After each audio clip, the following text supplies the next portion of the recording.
Good evening, everyone.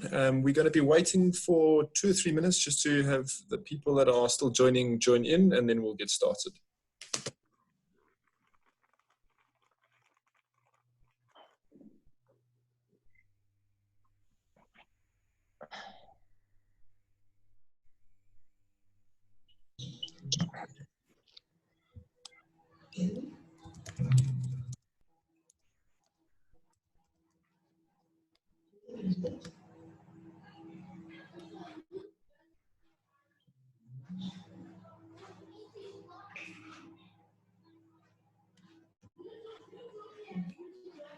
Okay, we'll watch something else for the login to the session. Okay. So, Is that very much?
Okay, I think we're going to get started if everyone is ready. So, guys, if you join, please just make sure you're on mute. Everyone can stay on mute, and when you need to ask questions, I will unmute you or I'll allow you to unmute, and we'll chat about that a bit later.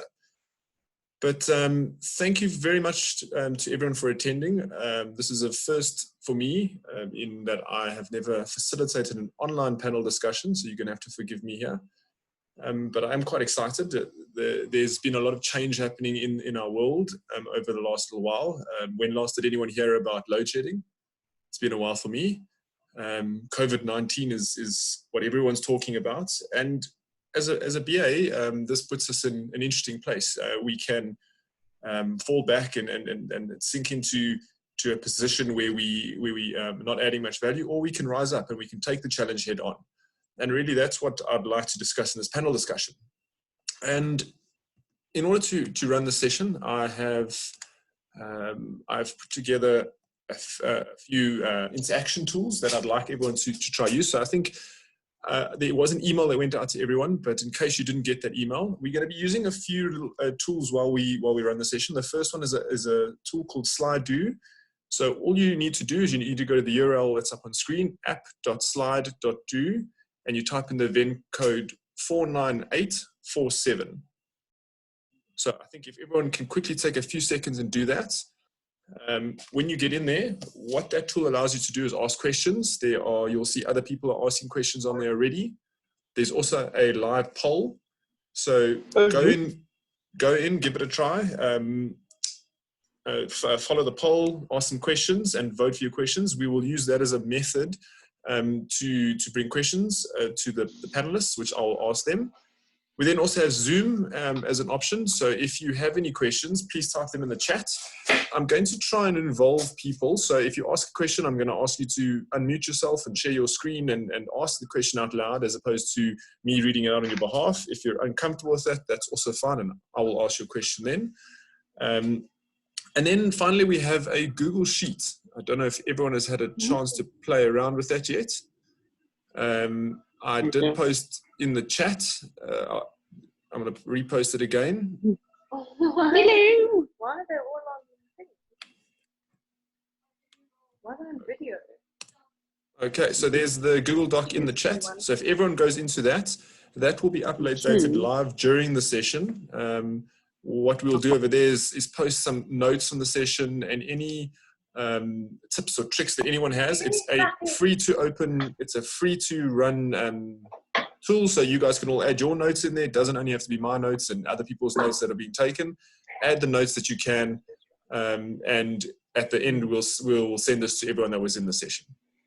Okay, and then we also have social media. I mean, everyone is familiar with social media. I'm going to share the links to all the panelists a little bit later, but essentially IIBA South Africa has got its own Twitter account, so feel free to take some photos, to tweet some questions, to tweet any of the panelists. Social media is a great way for us to interact beyond a session like this. Questions can be asked later, after the session. And then there'll be some prizes in store for everyone. We have some great prizes.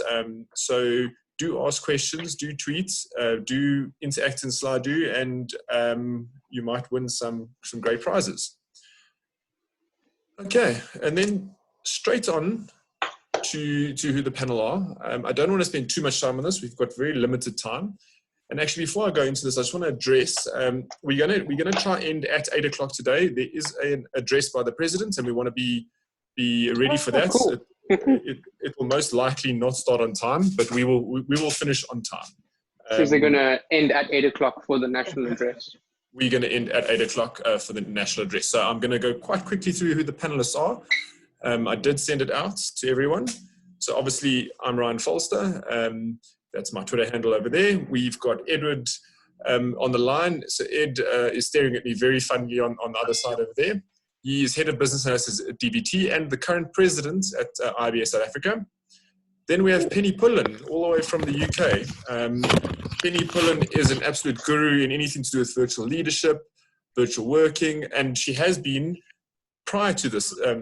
She's an author of many books. So it's really great to have her here. And I'm not going to even try to pronounce her name, but I'm going to call her Zay. So she is from Vodacom, and she is just a very long title, Executive Head of Department for CBU IT Demand Delivery Management at Vodacom. So we're really happy to have her here. And then some familiar faces, Paulo. He's recently taken on the role as Head of Business Analysis at FMI. We also have Larissa Raga, who's a business analyst at Entelect. So welcome to the panel. I'm going to stop sharing the screen now, and I'm going to ask all the panelists to put their video on so that we can see them. There we go. Okay, so great, guys. I'd like to kick right into it. So make sure you keep those questions coming. My first question actually goes out to Penny, and Penny, it's a really interesting thing that a place you find yourself in, because a few years ago you wrote this book. I don't know if everyone can see it. It's called Virtual Leadership, and I thought it was very funny because all of a sudden you were saying to me, you've gone from a niche subject area to probably the most widely spoken about subject area. So, absolutely, I mean, it's surreal. It's really quite funny. Every day I'm doing webinars all around the world, and people are desperate to have some input. And the book they keep printing more and more of these, but there are ebooks which obviously are easier to get in South Africa. I can imagine. Yeah, it's just mad. It's lovely, but I'd much rather it went back to normal and we didn't have all these deaths and so on. I can imagine. It's funny. So, well, my first question for you is Penny, I mean, obviously you now seem to be an expert in the area, not now, you've been an expert in the area for a while. So I'm quite interested to know, what are the most common questions you're getting asked? Okay, so the biggest question I'm being asked is, how do you make it stop being so boring?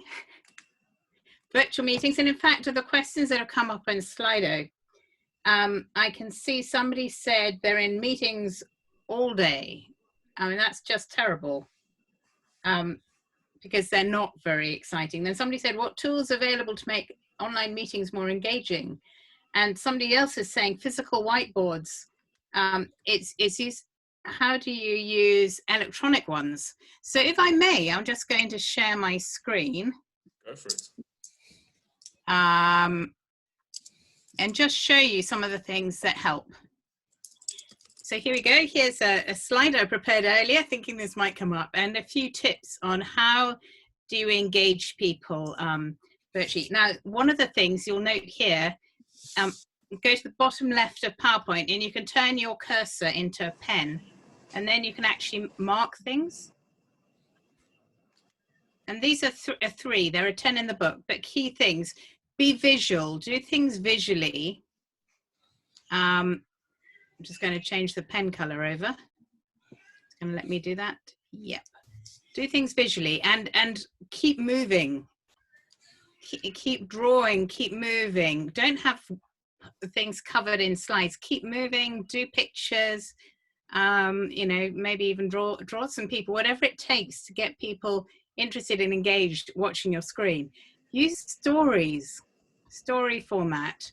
When you're explaining things, tell them in a beginning, middle, end story type format. People will hone in, and then be able to see people's faces. So that's just a tiny little bit, a few things. And if you forget everything else I say, this whole thing about using a pen and PowerPoint, it works. I'm using a tracker, graphics tablet to write, which makes it very accurate, but you can use a mouse or a trackpad. That's really helpful. Right, I'm going to stop sharing now. So, I mean, I find that a very useful advice, because from my perspective, I mean, the one thing I can't go without is a pen when I'm, or a whiteboard marker. I constantly want to draw when I'm thinking, because when you think, you want to think in a context diagram, you want to draw the context diagram. Absolutely. And when you do this remotely, it becomes a bit more difficult. Absolutely. So BAs, we think visually a lot, and you can do that remotely. Sorry, I'm just muting someone there. So yeah, so I think I'd like to move on to Ed. So Ed, a question I have for you. I mean, you're obviously working at a consulting company, and you have a large amount of consultants out of various clients. What has changed for you in how you manage them and how they interact with their clients? So for us, obviously, the biggest concern was exactly that. How do we keep our guys engaged, and how do we ensure that our clients still get value out of our consultants? So we started a week earlier, actually, lucky for us, just before the lockdown was announced. We started a week earlier preparing, engaging with our guys, making sure that connectivity issues are resolved. There were, lucky for us, there were clients who were more ready in as far as being connected to the internet, but also there were clients that were not as ready. So I think it took a week for some clients that were kind of not ready, but for the bulk of our clients, it was not as disruptive as it could have been. And what we've also discovered is there's a lot, productivity has increased from most of our guys when you speak with them, primarily for 2 or 3 reasons. One is the fact that they're able to sit down, get down to do work without interruptions. And 2, the commuting back and forth to the office. You know, they've kind of gotten back about 2 hours minimum out of a day. Yeah. There is a downside to that, of course. The downside is the fact that now, because there's no physical separation between home and office, so then some of them tend to work longer hours, which means we're running a risk of burnout. I think that's true across everywhere. I think most people that I talk to, the comments are around that. It's saying we're all of a sudden working a lot more. And it's weird, because why? Why are you working more when you actually have to travel less and you have less distraction, but you end up working more? And I think we'll unpack that a little bit further. And I just want to move on to Zay. So I have a question on, you obviously work for Vodacom, which is in this kind of time, a very, very vital part of the economy. We need to stay connected more than ever. We need connection. We need internet. We need phones. We need all of that thing. In your instance, obviously you've seen an upturn in demand in terms of you've had to kind of address needs of customers and deal with this with high levels of demand on your services. So it's not, you're not cutting down. You're actually going up. How are you handling that at the moment? I have to align with what Edward said, that initially we first started, I think a week before the lockdown, to start testing connectivity, because that was the basic. So our initial focus was focus on the basics to make sure everybody was able to work remotely. And that's everybody from the business analysts to the DBA, that to call center agents, and that's about 6,000 people. Where we initially would have been catering for 2,000 from time to time, but to have everybody working off-site, that was a mammoth task, and we pulled it off. From a organization perspective, I think it's a key thing to realize when your company or your industry is considered a vital part of the economy, or to make sure things are stable, and the responsibility of that. So ensuring that there's connectivity where we have to have connectivity, to make sure we can still run when there's load shedding, and hopefully there's no load shedding. So that was a really key focus. It was a really key focus for us. And I think as an industry, we've pulled it off. So far, so good. And we really focus on where we can help the country as well. So, medical advice is key. We focus on that space, and then making sure that there's no disruption to services as best as possible. From what we deliver to our customers, I think the biggest thing now was rate changes. And all of it happened with us moving off-site into our homes and still being able to deliver. And I think that takes a lot of focus. And I think kudos to the industry and also to the business analysts that have worked on those initiatives to make it happen. From work from home perspective, it's been 50-50. I think, like Edward said, that it's great to work from home, but there's a bit of a balance as to when do you switch off. We do also find longer hours. You start earlier and you end of later, and there's no body breaks. So you're literally sitting back to back in your chair, and hopefully it's a comfortable chair, attending to meetings and doing what you would have done at the office. And I think the way it becomes a bit more strenuous is previously you would be 50-50. You would either walk to the person and have a conversation. I think right now every conversation, every interaction is online. And so therefore you have to be more attentive to listening to the other person and engaging your audience a bit more effectively.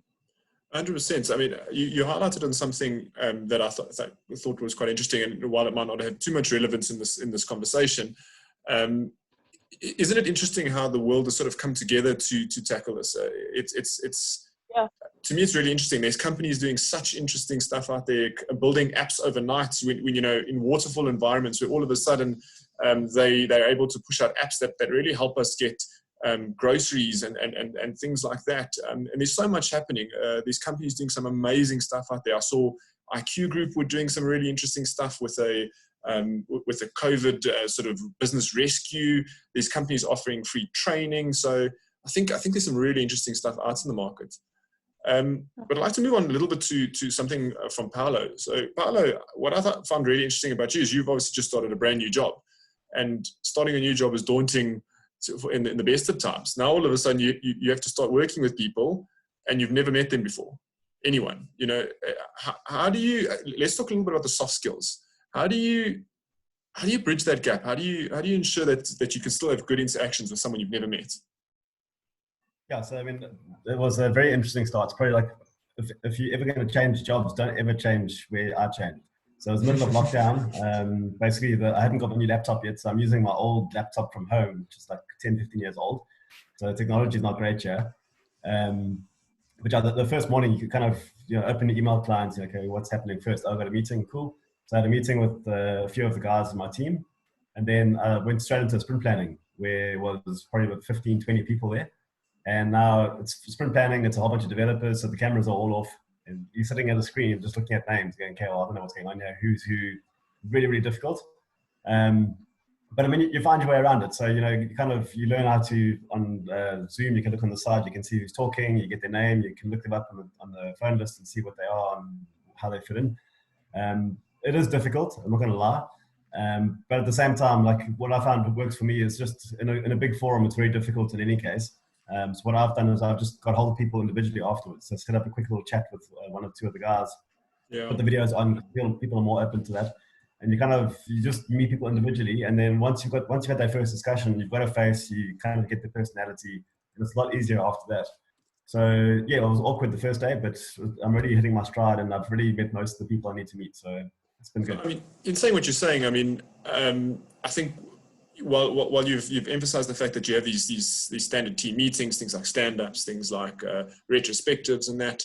But what you're kind of saying is there's also to include the one-on-one interaction with people, where it's an introductory. It's not a formal meeting, but you just chat to the person, introduce yourself, and chat to them, which I think is a very valid point. Yeah, and I can't underestimate the value of video feed. Honestly, like I think I've really started changing some perceptions there. People are putting their feed on more often. But it's funny, like if you have a meeting in person, you kind of can't have your face; it comes with you. And you sit around a table, everyone's fine. But like you get into a virtual meeting, and then everyone's like camera off. They look at me. I see. Forget about the fact that it's technology. I see you shaved since the last time we spoke. So this is my lockdown look. This is your lockdown look. No, then I think. I mean, I'd like to just move on to a question for Larissa. So Larissa, you obviously presented a few years ago at BA Summit, and you probably also didn't realize at the time that your presentation would be quite useful. You presented on the virtual business analyst, and there was a specific slide in that presentation, and I have actually shared your presentation on the Google Docs. If anyone is interested in seeing the presentation, you can go there. But you had a slide that said 70% of remote employees feel left out of the workplace. So now that everyone is a remote employee, how do we ensure inclusion? How do you make sure that people feel more included? Yeah, so it's strange now, like you said, because all of us are now in the same boat, and there's no need for those remote employees to feel as isolated. I'd like to touch on 3 ways that we can be more inclusive. I think the first thing would be self-awareness. So it's very important to firstly start off by asking yourself, like, do I know who I am, and do I know how others perceive me? Also, it speaks to your way of work and knowing your personal schedule, your routine, and maybe just share that routine with your teammates. I mean, if you prefer to exercise in the morning, let them know, like, I'm going to be exercising from 8 to 9, I'll log on at 9. So just share that, because now's our time to be more authentic and vulnerable. Secondly, I think communication is very important. So, you know, we've been scheduling a lot of these coffee chats as a team, and then also the one-on-ones, just to find out how people are actually doing, because sometimes, especially developers, quite shy to speak on calls and share videos. But we've also been playing around with those Zoom backgrounds, so that also lets people know, you know, what your personality is like. It builds culture, it gets people laughing. And also, just like Paulo mentioned, like, put your video on, because sometimes when you're speaking to just these names on the screen, you don't know if people are interacting. I mean, just a simple nod of a head or a smile from someone just lets you know that people are listening to what you're saying. And also, like, we don't mind if your kid comes into the video or your dog's barking. It just makes things more real. You know, we're all humans at the end of the day. And then lastly, I'd just like to touch on adaptability. So now's our time to get to know our stakeholders a bit better.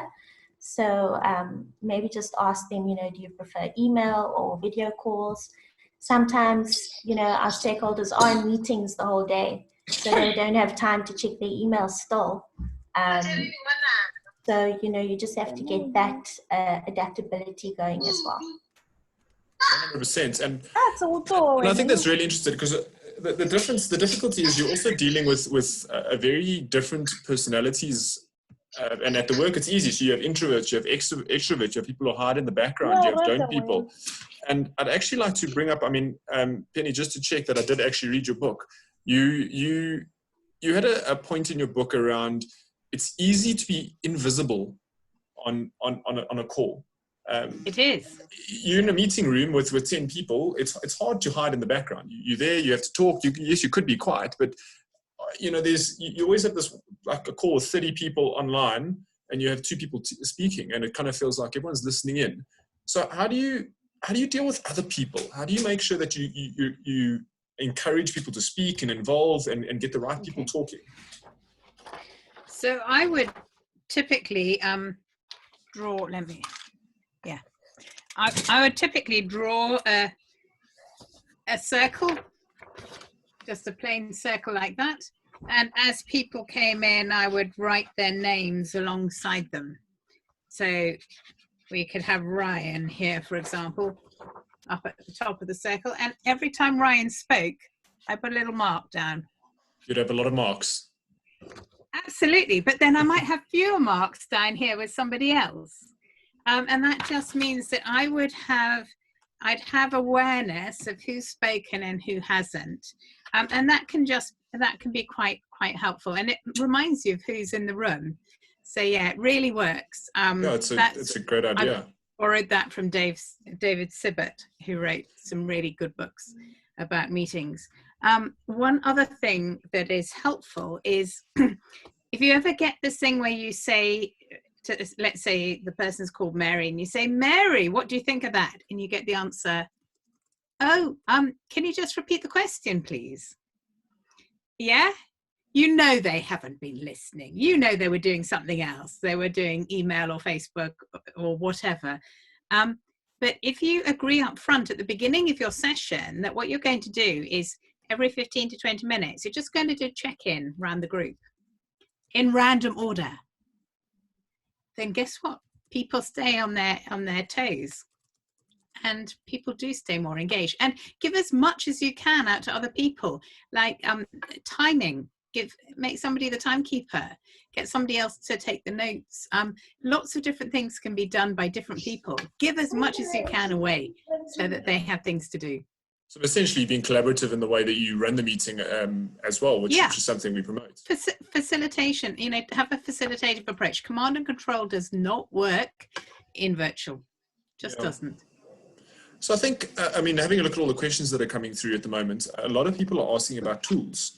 And I think that's a very valid question. So I'm gonna put this to anyone in the audience, anyone in the panel. What tools are you finding very useful in doing your job?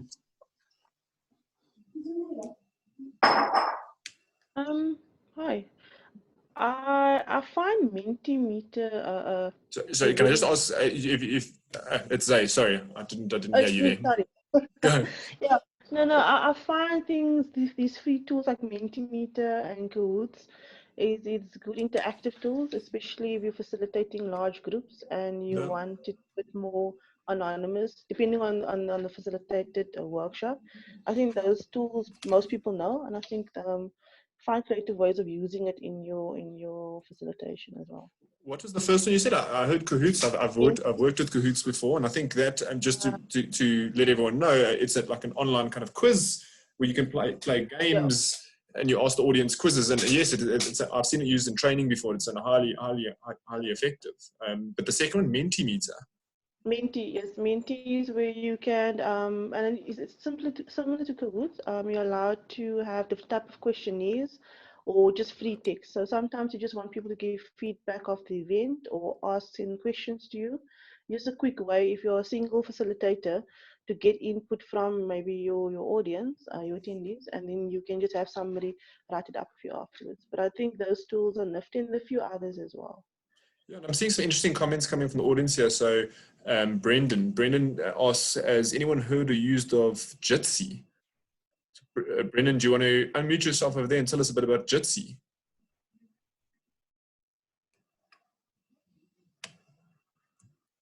I don't think he wants to unmute himself. Sorry, I showed him the unmute button. Oh, you found it, I take it. No, I haven't personally used it. I was just someone raised it, a friend who works in the same industry. a different company. So I've never used it. I've just heard of it. So I'm just wondering if anyone has used it, because I have also heard of the concerns of Zoom and the privacy. So I was just wondering if anyone's heard of used this. Yeah, I mean, I personally haven't heard of it. I mean, I'm seeing a whole lot of suggestions coming out here. You've got obviously Microsoft Teams, which is everyone's all of a sudden on Microsoft Teams, and Skype for Business. But I think really what I'm getting at is, as a BA, yes, we have to use tools like Zoom and Skype, but now all of a sudden you have to do remote information gathering. How do you draw? As I say, I'm personally, I draw all the time. I'll write on windows, I'll write on walls. How do you map out a process? Are you talking to someone, you're trying to map out business flow process? What kind of tools are out there? Penny's going old school there. No. This is a graphics tablet. You can draw. Okay. I've never used like them before. your mouse. So you just have a drawing program. If you're okay with me sharing that. Yeah, no, go for it. So here's I need to press share. So here's the bog standard drawing program. So if I just, you can draw. You can change the nib and stuff. So if you have a drawing program on your computer somewhere, or if you have an iPad or touch screen, you can draw. There are lots of, and if you can share it, brilliant. And there are all sorts of whiteboards and things that you can annotate and stuff. So lots of things you can do. This is just a graphics tablet. It cost me £50. So that's about 18,000 Rand at the moment. That sounds an awful lot of Rand. But yeah. But I think that's fascinating. I'm just hearing you explain it right now and watching you draw. I mean, everyone's looking at you draw over there. It's quite amazing that tech does exist, and I think it's just any old drawing thing. But you can also, if I do it with my trackpad, you can still draw. You don't need to have. Yeah. It's not quite as brilliant. I think the interesting thing there is that it's not a heavily expensive tool. I mean, £50 isn't a 10,000 Rand or tablet. It's pretty easy to get your hands on. Absolutely. Which is quite interesting. So that's a really, really good one. I'm trying to see here. So a lot of people are suggesting tablets and Snagit. So there's quite a few interesting suggestions over there. So I think I'd like to move on to some of the soft skills, and I think we've had a lot of questions, and there's specifically one, and I think I'm going to ask Katelo if she'd ask it out loud, around dress code. Katelo, if you're there. Yeah. So I'm in my pajamas and I have been in my pajamas the whole day. Can you share your screen, please? I mean, put your camera on. We want to. Didn't you hear about interaction?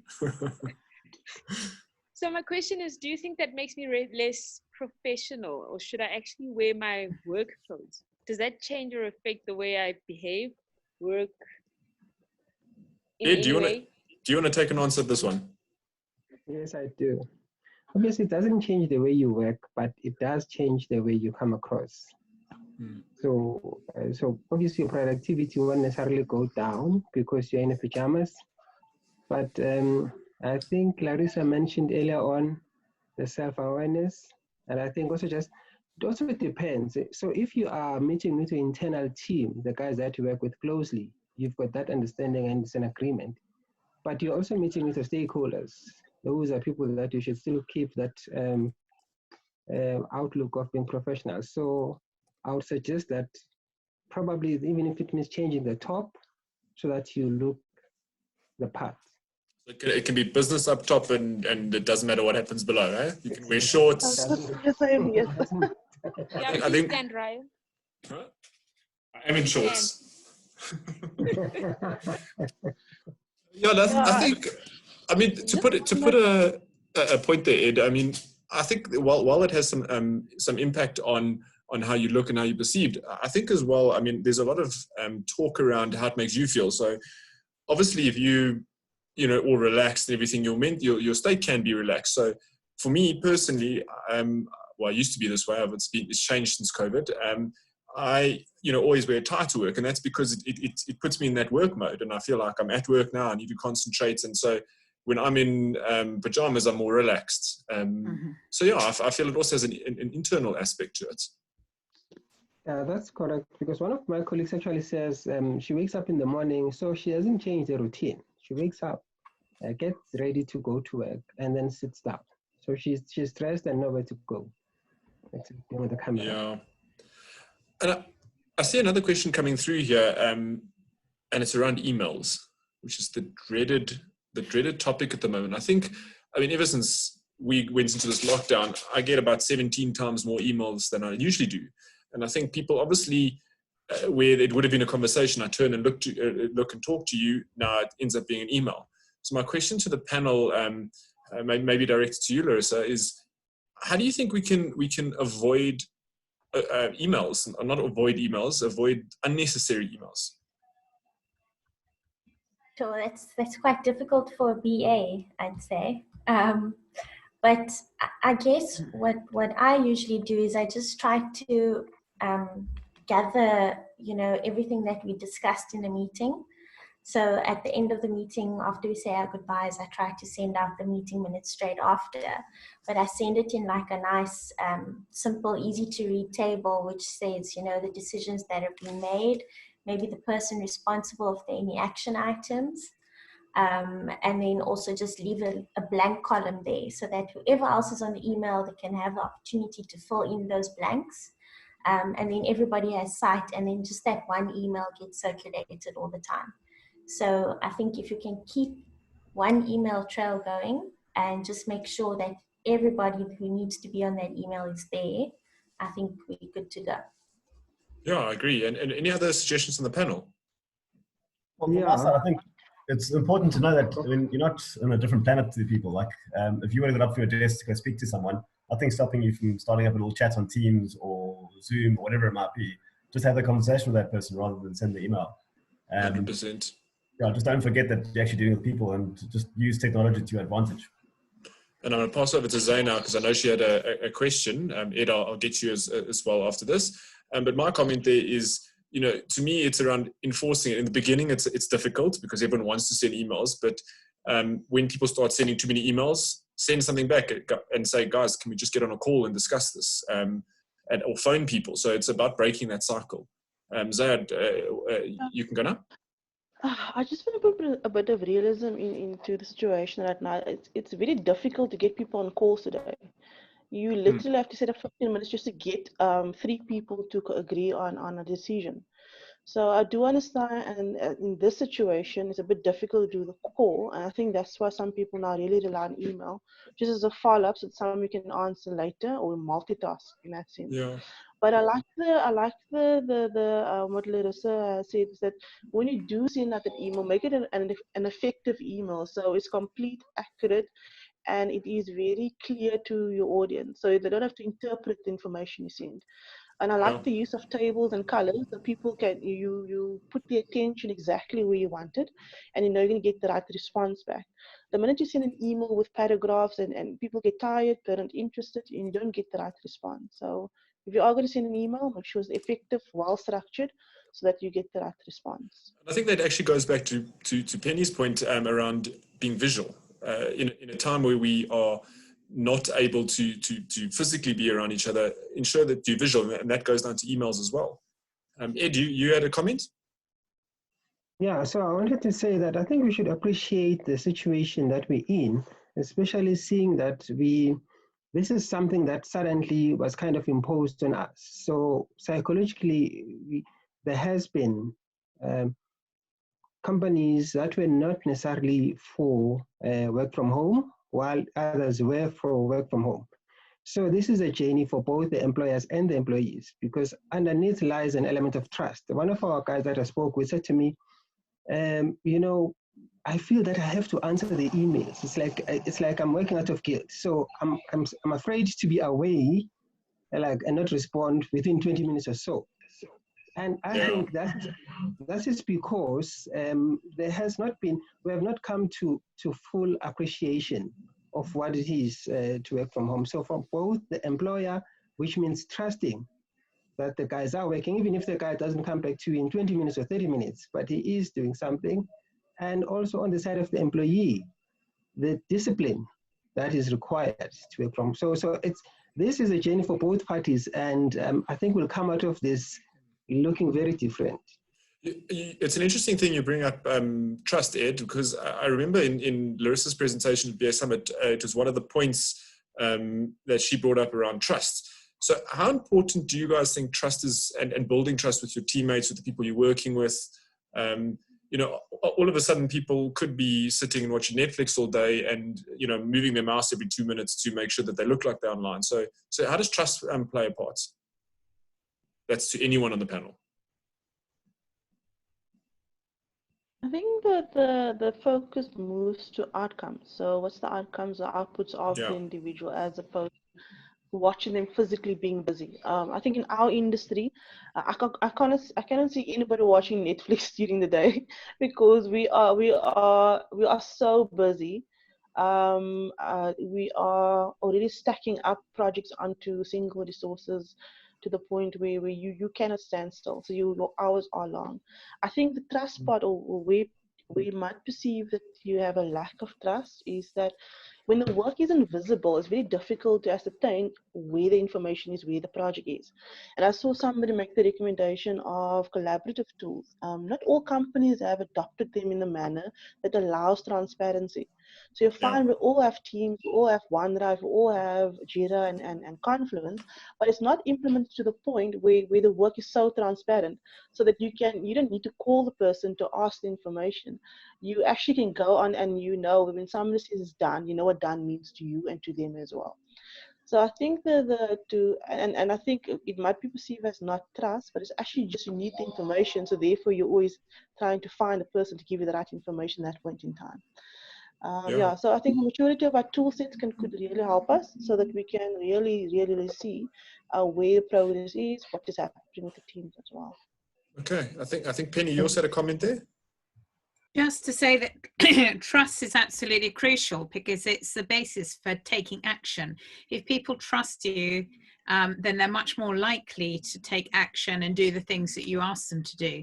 Interestingly, there's some academic work out on trust in virtual teams. Professor Nikki Pantelli at the University of London has shown a very strong correlation between people sharing videos or sharing their videos in meetings and trust building, and also people talking about things beyond the exact work that they're doing at the time. So they're building deeper relationships. She hasn't proved causation, but she's got correlation, and that's good enough for me. She's also, so the teams that had the worst levels of trust were those that were relying on email and conference calls. Yes. So just thought that might be useful. Very useful. I think, Larissa, you also had something to say?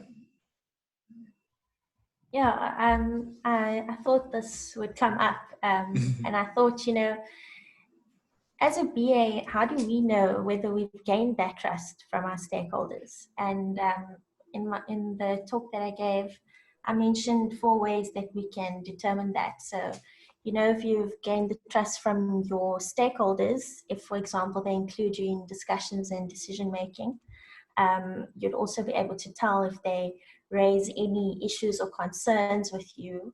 You know, also if they give you positive feedback, and lastly, you know, just them respecting your ideas and your opinions. So you could do a trust test on yourself.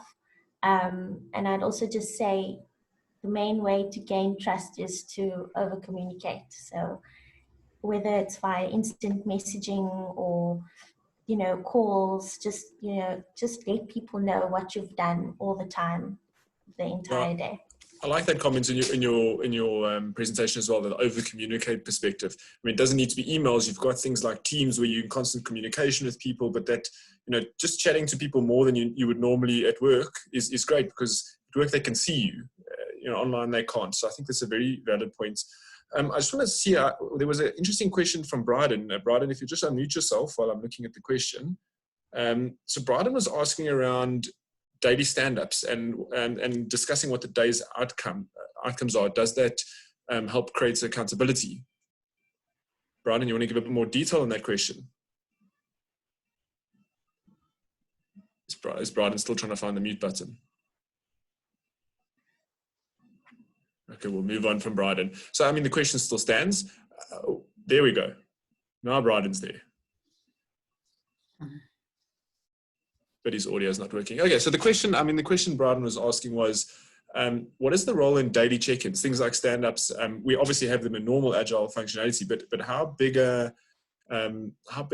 part does that play in people's days? And that goes to anyone in the audience. I think, Paulo, we haven't heard from you for a while, so why don't you give that a go? Sorry, can you repeat the question? Just kidding. It's always that one guy. I think to me, it's important to keep your routines going. So I think, if there's a stand up in the morning, again, the fact that you're not standing physically next to each other, I think it's still important to keep the routines going as a team. It works in the past and must work going forward. So to me, I keep things going where it makes sense, and where they don't make sense, maybe you need to relook at that. So if you find that just sprint planning is not working with the guys remotely, maybe you find a new tool that can help with that. Yeah. I mean, I think there's a lot of validity in that. I mean, I personally think now more than ever, things like stand-ups are great because they kind of force a daily quick check-in, a quick, hey, what are you up to? And you kind of feel like you know where your team is and what they're up to. And at least you've heard their voices that day and you're kind of on the same page. So I think now more than ever, it becomes critical that we attend them. And, it's difficult to always attend them because it's the easiest meeting to book over, as I think there's probably people in my team on this call that are nodding their heads here.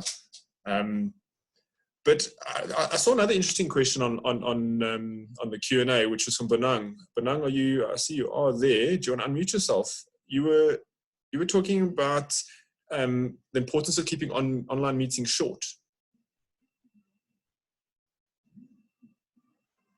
Okay, Bonang doesn't look like... there we go. Hello, can you hear me? We can. Yeah, so what I'm finding is usually we'll have 1 hour meetings, say, in the office, whether it's, whether it's a planning session for 2 hours or so forth. But what I'm finding is now that we're working from home, it's not as effective. It tends to be too long. We end up deviating from what it is that we're trying to achieve in that session.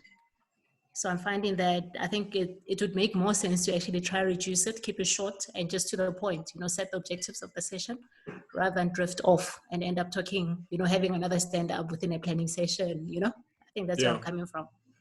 I agree. So let's rephrase it to the audience, to the panel. How important has it become to start to really understand the important things and to keep things short, concise and to the point?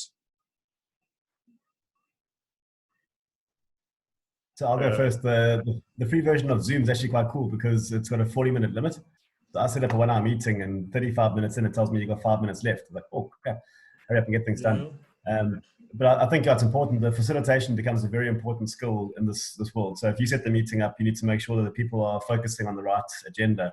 I saw some comments earlier, but before the meeting, make sure everyone knows what the agenda is. So you can just keep bringing people back onto topic. Yeah, I agree. Ed, I think you had a comment as well. Yeah, I wanted to say, I mean, as it is, people are overwhelmed psychologically by this whole thing. So I think when you then have the meetings that are extended, you add to the stress levels because the people are dealing with so many things, because they want to be seen, but at the same time, for the whole situation, so there's a lot that everyone is dealing with at the moment. So definitely keeping them short is much better and focused and to the point. Yes, no, I agree. Yeah. I think you had a question as well there. Oh yeah. I was going to say the same thing. I realized that for myself, the day is going very quickly, and I need to get people's attention. So with my team, I don't have daily check-ins. I have every alternate day. And just to check where we are, and we have a standardized Jira board, conference board, I can look through the information on there if I need to, because the BAs, architects, PMs really need to get to the projects and get delivery going. So if I can just minimize my time with them so they can be more effective in delivering the projects, I try to do as quick as possible. I think there's a very relevant, Larissa, I'll come to you now. I see you edging to talk there.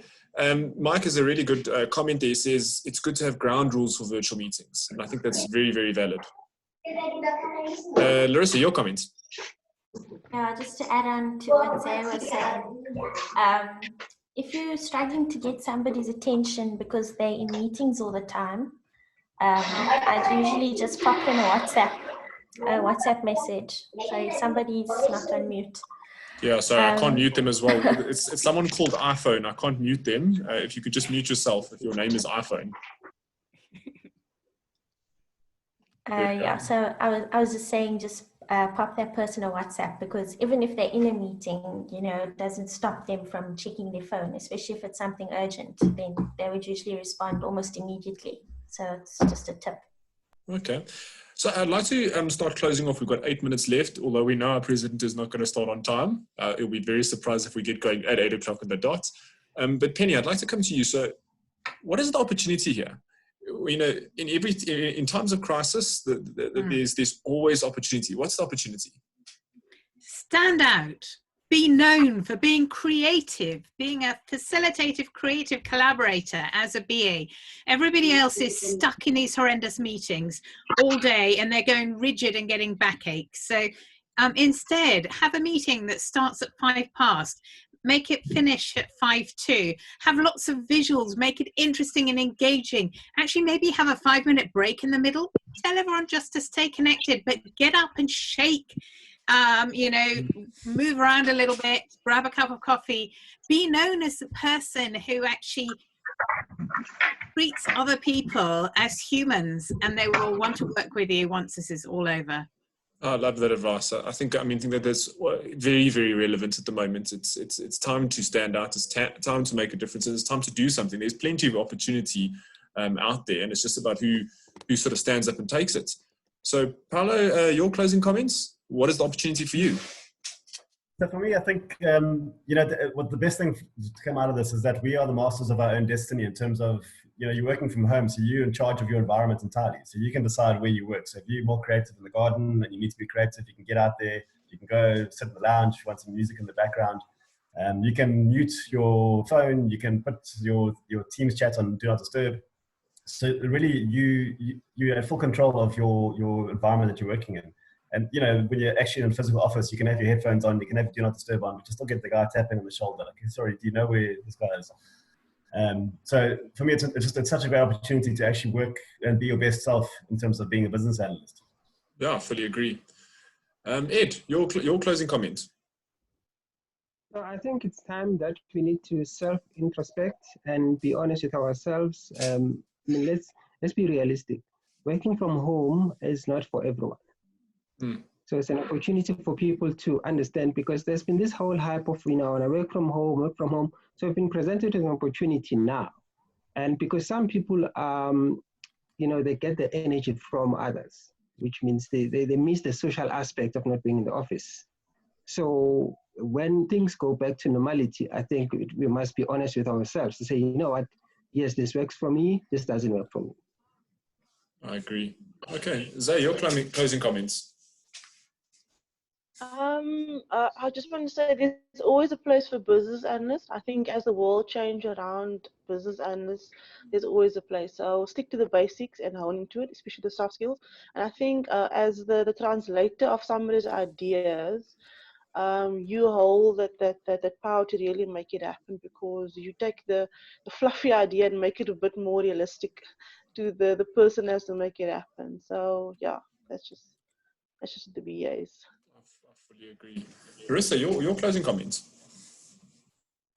Yeah, so I think we can all agree that as BAs, we're more productive at home. You know, we have more time to really focus on those specs and really get super organized. So I think this is an opportunity for us to prove that this working from home can actually work in our favor. So that when we do go back after, you know, the lockdown has been lifted, we can confidently, you know, go up and ask our leaders, can we please work from home? And they'll trust us, because it's our time to prove ourselves now. 100%, and I think my closing comment was actually it lends pretty well into yours, Larissa. Is I was going to sort of ask a question to the audience and say, what are you going to take from this this period where we're forced to work from home and take forward? I mean, we're learning new ways of working. What of these new ways actually works? You know, is it better that we start working a little bit more from home and have remote meetings and use these visual facilitation techniques? What are those items that you're going to take forward with you? So yeah, that was that. And then I think I'd also like to, I mean, Penny, I just wanted to ask you, I mean, obviously you've talked about your book, and I think everyone would be quite interested to hear where they can get the book from. So you want to tell us a little bit about where people can get a copy of your book that are interested in it? I have posted a link. Yes, there's a link.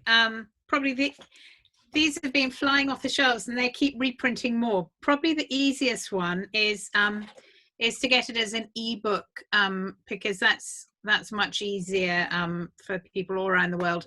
Ryan's just put the link into the chat, but if you just search for my name and virtual leadership and Kogan page for the publishers, then the page should come up. At the moment, I think they have a 25% off on ebooks.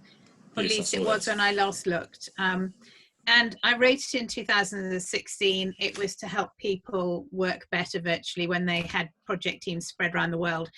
I've looked at it again, and I thought, wow, this could have been written for the lockdown.